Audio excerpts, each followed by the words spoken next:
సమాజానికి ఇవ్వాలని చెప్పి ఈ శ్రీ వెంకటేశ్వర స్వామిని వేడుకుంటున్నాం తండ్రి. మీరు దేవుణ్ణి కోరుకోవటానికి వచ్చారు.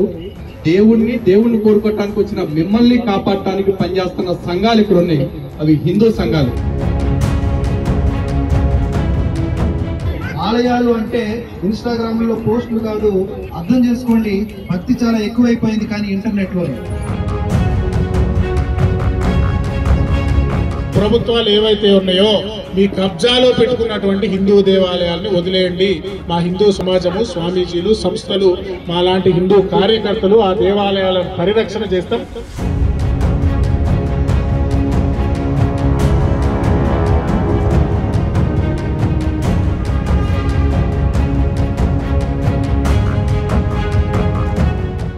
ఇక్కడ రావడానికి మెయిన్ కారణం ఏంటి? ప్రాయశ్చితం అనేసి అంటున్నారు. నిజంగా ఇలాంటి ప్రాయశ్చితం చేస్తే తొలగిపోయే అపరాధమా ఇది? ఇప్పుడు తెలిసి చేసినటువంటి దానికి శిక్ష ఉంటుంది. అది ప్రభుత్వంలో ఎవరైతే ఇప్పుడు జగన్ ప్రభుత్వం నియమించినటువంటి అధికారులు ఎవరైతే ఉన్నారో వాళ్ళకు మాత్రం ఖచ్చితంగా కఠిన శిక్ష పడుతుంది. వాళ్ళకి ఏ విధమైనటువంటి ప్రాయశ్చిత్తం లేదు. కానీ అలాంటి కల్తీ ప్రసాదం తిన్నటువంటి ఎంతోమంది హిందువులు ఉంటారు. అలాంటి కల్తీ ప్రభుత్వాన్ని ఎన్నుకున్నటువంటి ఎంతోమంది హిందువులు ఉంటారు. హిందూ దేవీ దేవాలయాలను ప్రభుత్వ కబంధ హస్తాలలో పెట్టినటువంటి మనలాంటి హిందువులు ప్రతి ఒక్కరు ఉన్నారు. ఇప్పుడు ప్రభుత్వాల కబంధ హస్తాల్లోనే ప్రభుత్వాలు కబ్జా చేసిన దేవాలయాలు మన దేవాలయాలన్నీ. ఆ దేవాలయాలని ప్రభుత్వాల చేతుల్లో పెట్టాం కాబట్టి ఆ తప్పుకు క్షమించమని ఏడుకొండల వెంకటేశ్వర స్వామిని వేడుకుందామని ఇక్కడ టీటీడీ జూబ్లీ హిల్స్ దేవాలయానికి రావడం జరిగింది.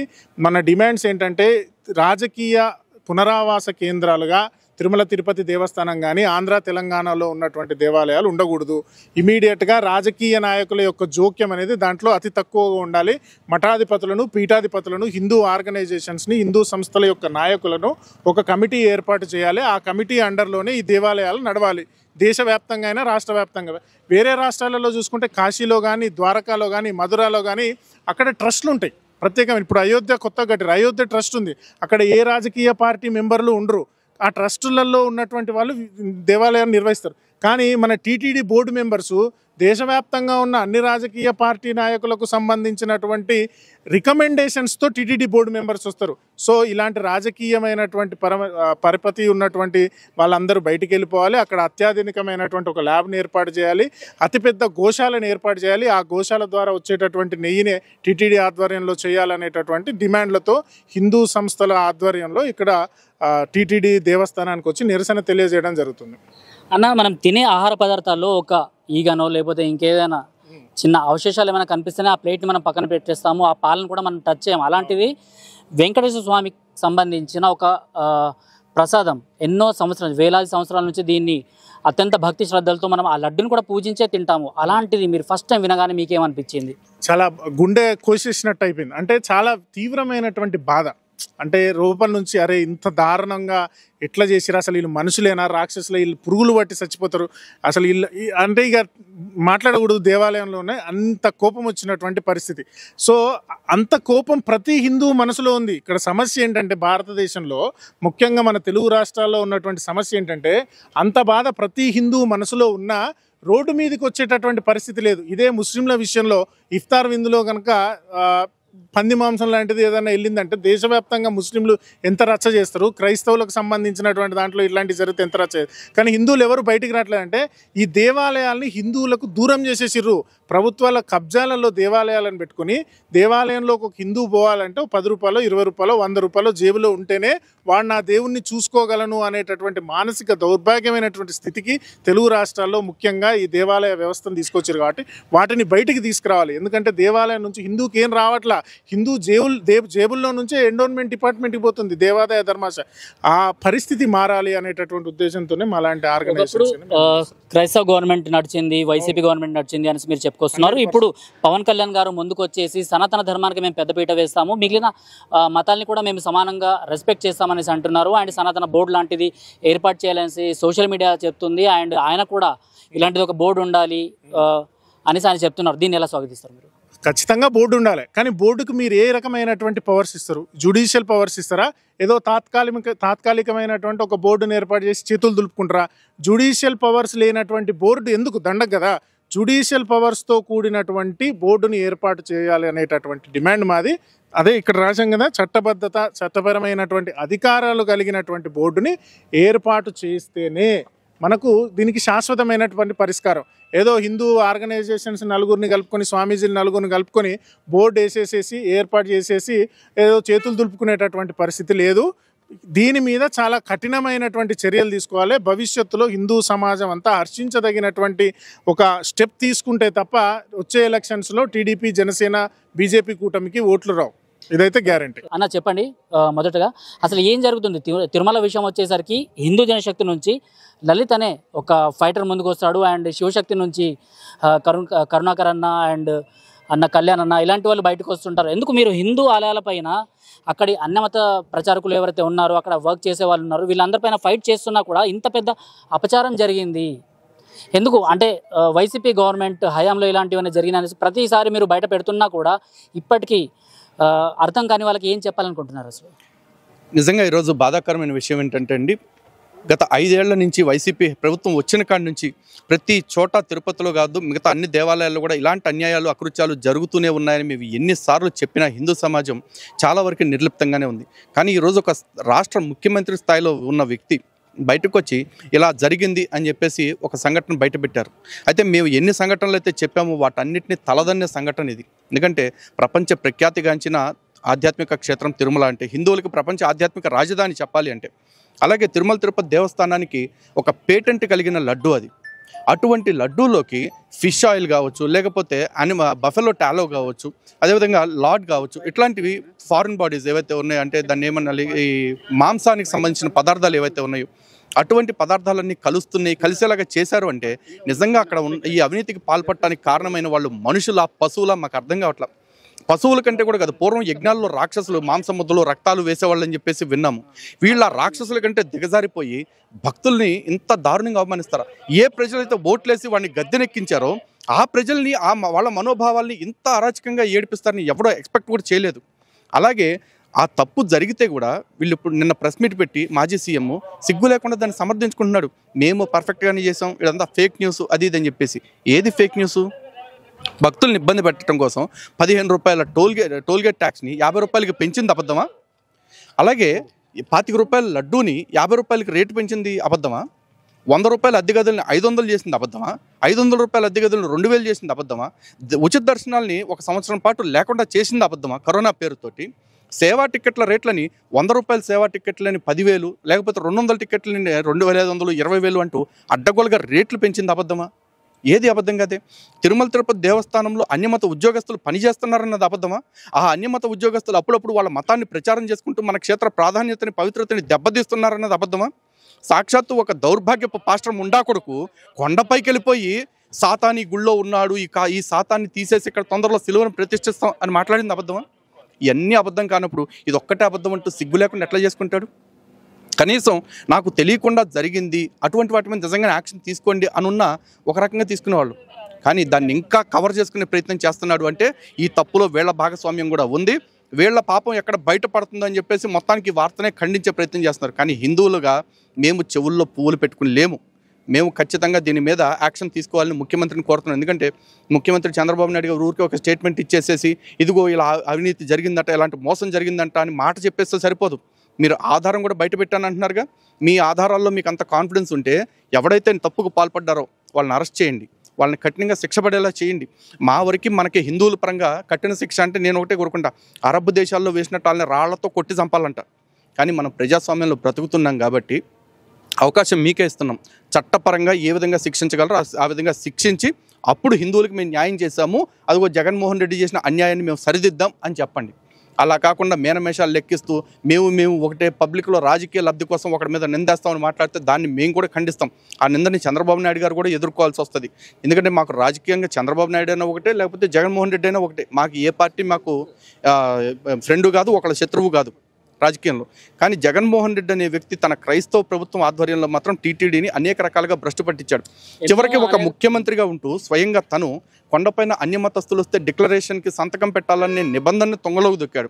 బ్రహ్మోత్సవాలకి నూతన వస్త్రాలు సమర్పించే సమయంలో సతీ సమేతంగా రావాలన్న ఆచారాన్ని కూడా ఏనాడు పాటించాల. ఎందుకంటే వాళ్ళకి ఎటువంటి ఆచారాన్ని పాటించాల్సిన అవసరం లేదు. ఎందుకంటే వాళ్ళ భార్య ఈయనకంటే స్ట్రాంగ్ క్రిస్టియన్. అందుకే కదా పండగ వస్తే గుడి ముందు గుడి సెట్ వేయించుకున్నారు కదా. మరి అలాంటి గుడి సెట్ పనులు చేసిన వాళ్ళకి ఇదేం పెద్ద మ్యాటర్ కాదు. ఈ రోజున మన బాధ గురించి ఎవరో ఒక నాయకుడు మాట్లాడాలి. అంత ధైర్యంగా పవన్ కళ్యాణ్ లాంటి వాడు వచ్చి బయటికి మాట్లాడుతూ ఉంటే పక్క రాష్ట్రంలో ఉండి ప్రకాష్ రాజ్ అనే ఒక పోరంబొగ్గడు ఏమంటా ఉన్నాడు, దీన్ని ఎందుకు జాతీయ ఇష్యూగా మారుస్తున్నారు అన్నాడు. అరే భయ్, ఇది జాతీయ ఇష్యూ కాదు, ఇది నిజంగా అంతర్జాతీయ ఇష్యూ అవ్వాలి. ఎందుకంటే వెంకటేశ్వర స్వామి భక్తులు ఇక్కడ ఓన్లీ ఆంధ్రప్రదేశ్లో తెలంగాణలో లేరు, యావత్ భారతదేశంలో ఉన్నారు, ప్రపంచ దేశాలన్నింటిలో ఉన్నారు. వాళ్ళందరికీ సంబంధించిన ఇష్యూ అయినప్పుడు ఇది జాతీయ ఇష్యూగా ఎందుకు మార్చకూడదు? వీడు చెప్పినట్టు నడుచుకోవాలి రాజకీయ నాయకులు, లేకపోతే హిందువులు. సమస్య లేదండి. అందుకే ఈ జరిగిన పాపానికి నిష్కృతి ఎట్లాగూ లేదు, ఏమి చేయలేం. కానీ భగవంతుణ్ణి ఇలాంటి ఒక దొంగ ప్రభుత్వాన్ని, ఇలాంటి ఒక నీచ ప్రభుత్వాన్ని ఓటేసి గెలిపించుకున్న ప్రజల్లో మనం కూడా ఉన్నాం కాబట్టి అందుకు పశ్చాత్తాపంగా ఒక్కసారి స్వామివారికి నారాయణ కవచ పారాయణము, గోవిందనామాల పారాయణం చేసి జరిగిన దానికి క్షమాపణలు చెప్పి స్వామివారి వద్ద ప్రాయశ్చిత్తం చేసుకుందామని కాసేపు దీక్ష చేయడానికి వచ్చాం. సో ఇరువురు జర్నలిస్టులు మనతో పాటు ఉన్నారు, వాళ్ళని అడిగి తెలుసుకుందాము. నిజంగా ఎన్నో ప్రెస్ మీట్లు మీరు అందరూ కవరేజ్ చేస్తూనే ఉంటారు, మనం అందరం కవరేజ్ చేస్తున్నాం. ఇప్పుడు ఒక జర్నలిస్ట్ లాగా మాట్లాడుకుందాం. ఈ ప్రెస్ మీట్ ముందర వచ్చేసి అంటే తమను తాము ఒక హిందువులాగా చూపించుకున్న ఇలాంటి పొలిటీషియన్స్ వెనకాల చేసే పనులు ఇలా ఉన్నాయనేస్తే మీరు ఎలా తీసుకుంటారు దీన్ని? అంటే ఎలా తీసుకుంటారు అంటే ఆల్రెడీ మన కంటి ముందర వచ్చింది, ఒక ఆన్సర్ అయితే వచ్చేసింది, ఎలా తీసుకుంటారు? అంటే ఇప్పుడు మ్యాటర్ ఏంటంటే రాజకీయ నాయకులు మాట్లాడేది ఒకటి, చేస్తున్నది ఇంకొకటి. వాళ్ళని ఎప్పుడు నమ్మకుండా హిందువులు ఉండాలనేది ప్రాథమిక నియమం. అసలు వాళ్ళు ఏం చెప్తున్నారని కాదు, మన కంటికి కనిపిస్తుంది కదా సత్యం. లడ్డు నాణ్యత ఇప్పటికిప్పుడు తగ్గింది కాదు, ఎన్నో సంవత్సరాలుగా దానికి ఉన్న క్వాలిటీ, దాని ఏమంటారు భక్తి భావం ఉండేది. ఆ లడ్డూని పట్టుకుంటేనే నిజంగా శ్రీనివాసుడు మనకి ఇచ్చాడ్రా బాబు అనిపించేలాగా ఉండేది. మనం ఊర్లోకి కూడా తెస్తే దర్శనం చేసుకొని ఆ పక్కన 4-5 ఇళ్ళకి తిరుపతి వెళ్ళి వచ్చావా అనేవాళ్ళు ఆ వాసనకి. అలాంటి పరిస్థితులన్నీ పోయి ఈరోజు సరే ఇంకా దాంట్లో ఉన్న నాణ్యత తగ్గింది అనుకున్నాం, కానీ ఈ విధంగా బీఫ్ అని ఇతరత్ర జంతు సంబంధిత పదార్థాలు కలిసాయని తెలిసిన తర్వాత ప్రతి హిందువు అంటే ఏ హిందువు హృదయం అయితే ద్రవించదో వాడు నా దృష్టిలో హిందువు కాదు. ఆ నపుంసక హిందువుల గురించి నేను మాట్లాడను. ఈరోజు ఇలా ఈ వేదికను ఇప్పుడు ఈ యొక్క సందర్భాన్ని పంచుకోవడానికి వచ్చేసినటువంటి వాళ్లే నిజమైన హిందువులుగా నేను భావిస్తాను. సో ఇందులో భాగంగా జగన్మోహన్ రెడ్డినో, చంద్రబాబు నాయుడునో, లేకపోతే ఇతరత్ర రాజకీయ నాయకులను నిందించడం కాదు, ముందుగా నిందించుకోవాల్సింది మన హిందువులనే.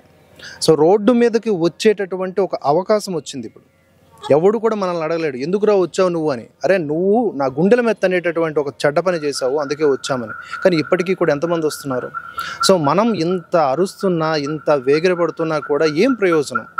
ఆ సంఖ్యాబలం, ఆ సంఘటిత శక్తి పరిమాణం తక్కువగా ఉన్నప్పుడు ఇలాంటివి రిపీట్ అవుతూనే ఉంటాయి. అందులో భాగంగా ఏవైతే ఈ 4 డిమాండ్స్ ఉన్నాయో, ఈ 4 డిమాండ్స్ అనేవి ఎప్పుడైతే నెరవేరుతాయో అప్పుడు హిందువులకు ఆలయాల మీద అధికారం ఉంటుంది. ఆలయాల ద్వారా జరగాల్సినటువంటి ఆధ్యాత్మిక అభ్యున్నతి, అలాగే ఇతరత్ర లాభాలన్నీ కూడా ముందుకు సాగుతాయి. లేదా అంతదాకా అంటే ఇలాగే మనం కొట్టుకు సాగుతాం. సినిమాల్లో విలన్ ఆయన అండ్ బయట కూడా అలాంటి విలన్ తాలూకు ఛాయలు ఆయనకు కనిపిస్తాయి. అలాంటి ప్రకాష్ రాజ్ కూడా లడ్డు పైన ఒక మాట పడేశారు అండ్ ఆయన పైన ఫస్ట్గా వీడియో చేసింది మీరు. ఎందుకంటే మా మెయిన్ స్ట్రీమ్ మీడియా కూడా ఆయన పైన ఒక వీడియో చేయడానికి భయపడుతుంది అనమాట. ఇక్కడ వీళ్ళకి సంబంధించిన యాడ్స్, సినిమా యాడ్స్ మాకు ఇవ్వరు అనేసి. సో ఆయన పైన మీరు ఒక వీడియో కూడా చేసి పూర్తిగా అలవాటు పడ్డంత కాలం కూడా మన బతుకులు నాశనం అవ్వక తప్పదు. అంటే ఈ జనరేషన్ వరకు ఆలోచించుకునేటటువంటి మూర్ఖులు మాత్రమే ఆ పని చేస్తారు. అందుకనే నేను ప్రకాష్ రాజ్ని అరే ప్రకాష్ రాజ్గా ఏంద్రా ఇది అని ఒక వీడియో చేయడం జరిగింది. అంటే వాడంత నీచుడు, నికృష్టుడు, అధముడు ఇంకొకడు ఉండడు. వాడికి రాముడు అంటే, కృష్ణుడు అంటే, అసలు సనాతన ధర్మం అంటే ఏమాత్రం గౌరవం ఉండదు. వాడొచ్చి హిందువులకు నీతులు చెప్తాడు, నియమాలు చెప్తాడు. అసలు నువ్వెవడివిరా నాకు అసలు అర్థం కాదు. నీవు ఈసారి గనక మాకు కనిపించేటట్టుగా తిరిగితే మాత్రం మా యొక్క ఏదైతే మేము చట్ట పరిధిలో మేము ఎలాగైతే రియాక్ట్ అవ్వాలో అలా పక్కాగా రియాక్ట్ అవుతాము. ఎందుకంటే నువ్వు చాలా చాలా నోరు జారుతున్నావు. ఇప్పుడు మా గుండెల మీద తన్నేటటువంటి ఒక బాధ, దీన్ని కూడా వ్యక్తపరచవద్దు, సైలెంట్గా ఉండండి. అంటే వీడొకడు పోకిరి సినిమాలో డైలాగ్ ఉంటుంది కదా, వీడు గిల్లితే గిల్లించుకోవాలని, అది బాగా ఇంజెక్ట్ అయిపోయినట్టుంది వీడికి. అందుకనే మన హిందువులు ఎంత కొట్టినా ఎంత తిట్టినా అలాగే పడి ఉండాలనేటటువంటి మైండ్ సెట్ వాడిది. నేను ఒక ప్రకాష్ రాజ్ గురించి ఒక మాట చెప్పాలి. జేఎన్యూలో భారతదేశ పార్లమెంటు మీద దాడి చేసినటువంటి ఉగ్రవాదికి ఉరిదీసినటువంటి సందర్భాన్ని గుర్తు చేస్తూ ఉమర్ ఖలీదు, కన్హయ్య కుమార్ అనేటటువంటి 2 స్టూడెంట్స్ ఉరిదీసేటటువంటి ఉగ్రవాదికి సపోర్ట్ చేస్తూ స్లోగన్స్ ఇచ్చారు. వాళ్ళ మీద 4-5 రకాలుగా దేశద్రోహ కార్యక్రమాలు వ్యతిరేకత చేసినందుకు వాళ్ళను దేశద్రోహ కేసు వేసి వాళ్ళని అరెస్ట్ చేశారు. అట్లాంటి ఉమర్ ఖలీద్ అనేటటువంటి వ్యక్తి మీద దేశద్రోహం కేసు ఎత్తేసి ఆయన్ని జైలు నుంచి రిలీజ్ చేయాలి అనేటటువంటి ప్రకాష్ రాజ్ అనేటటువంటి వాడు మాట్లాడుతున్నాడు. ఉగ్రవాదులకు, వేర్పాటువాదులకు, దేశ విచ్ఛిన్నకర శక్తులకు ప్రకాష్ రాజ్ అనేటటువంటి వాడు మద్దతు ఇస్తున్నాడు. వాడిని ఏదైనా ప్రెస్ మీట్లో కనుక ఇలాంటి సందర్భాల్లో ఏదైనా ప్రెస్ మీట్లో చూస్తే ఖచ్చితంగా చెప్పు తీసుకొని కొడతాను నేను.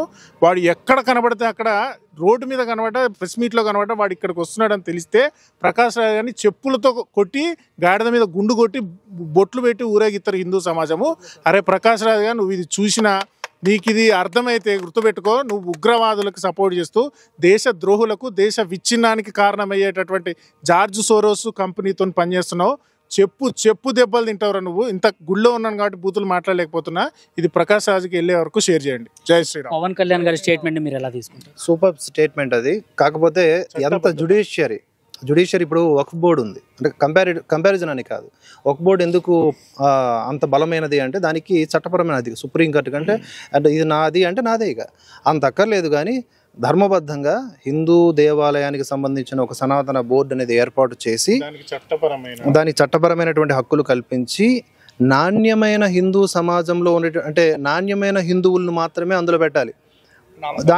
దాంట్లోకి ఎవడు నో ఎంట్రీ అంటే వార్డు మెంబర్గా పోటీ చేసినోడైనా నో ఎంట్రీ.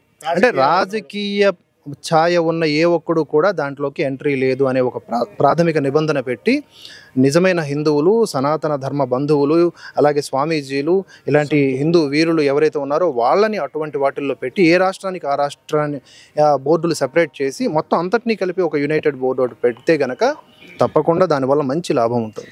ఏదైతే అంశాలు జరుగుతున్నాయో దీని గురించి మీరు ఏమంటారు? అండ్ ఇవాళ ఇప్పటిదాకా చెప్పింది అదే. ఇప్పుడు ప్రభుత్వ కబ్జాలు ఏవైతే ఉందో, ఇప్పుడు దాకా అది చెప్పింది కదా, ప్రభుత్వాలు కబ్జా చేసిన హిందూ దేవాలయాలని ఆ కబ్జా నుంచి విడిపించుకోవాలి. ఈ కబ్జాలు ఉండడం వల్ల హిందూకి ఉన్న దేవాలయాలకి ఏ విధమైనటువంటి అటాచ్మెంట్ లేదు. ఇంతకుముందు ఒక 50, 60, 70 సంవత్సరాల క్రితం దేవాలయాలంటే పూజారులకు కానీ చుట్టుపక్కల ఉన్నటువంటి వాళ్ళందరికీ కానీ ఒక ఆశ్రయం లాగుండేది, ఒక ఆస్తి లాగుండేది దేవాలయం. ఇప్పుడు ఏమైందంటే దేవాలయం అనేది ప్రభుత్వ ఆఫీసు, ఒక కలెక్టర్ ఆఫీసు, ఒక ఎంఆర్ఓ ఆఫీసు, ఒక రైల్వే స్టేషన్, ఒక బస్ స్టాండ్ లాగా మన దేవాలయం కూడా ప్రభుత్వాలకు అట్లా అయిపోయింది. ఎవరైనా దాని మీద పడి దాడి చేసినా అది మనది కాదు కదా, ప్రభుత్వానికి కాదు అనేటటువంటి ఫీలింగ్ తీసుకొచ్చేసారు. అందుకే ఈరోజు హిందువులు రోడ్డు మీదకి రావట్లేదు. మేము ఎందుకు వస్తున్నామంటే ప్రభుత్వ కబంధ హస్తాల నుంచి, కబ్జా నుంచి దేవాలయాల్ని విడిపించాలి, టీటీడీలో అన్య మతస్థులను తొలగించాలి. ఒక తురుకోడు తిరుమల తిరుపతి దేవస్థానం మొత్తం మీద తిరిగితే వీళ్ళే పట్టుకున్నారు, మన లలిత్ కుమార్ వాళ్ళు పట్టుకున్నారు. పట్టుకొని వాడిని విజిలెన్స్ డిపార్ట్మెంట్ వాళ్ళకి అప్పచెప్తే వాని మీద కేసు పెట్టడానికి సెక్షన్స్ లేవు. ఎన్విరాన్మెంట్ డిపార్ట్మెంట్లో కేసు పెట్టడానికి సెక్షన్స్ లేవు. పట్టుకున్నారు కదా, మేము వాడిని పంపించేస్తాం. పంపించడు కాదు, వాడు అనుమానాస్పదం తిరుగుతుండే. వాడి దగ్గర బీడీలు దొరికినాయి, వాడి దగ్గర సిగరెట్లు దొరికినాయి. మరి వాడు తప్పు చేశాడు కదా, దేవాలయం పైకి వచ్చి తిరుమల పైకి వచ్చి, మరి వాడి మీద ఏదో సెక్షన్ మీద కేసు పెట్టండి అంటే ఏ సెక్షన్ మీద కేసు పెట్టాలో నువ్వే చెప్పంటాడు. అంటే మన దేవాలయంలో అపచారం చేసిన వాడి మీద పెట్టడానికి ఒక సెక్షన్ లేదు. అది మన దగ్గర ఉన్నటువంటి చట్టం. అట్లాంటి చట్టాల చేతుల్లో మన దేవాలయాలను పెట్టి మనం ఎంత దౌర్భాగ్యమైన స్థితిలో ఉన్నామో ఆలోచించండి. Thank you. జై శ్రీరామ్.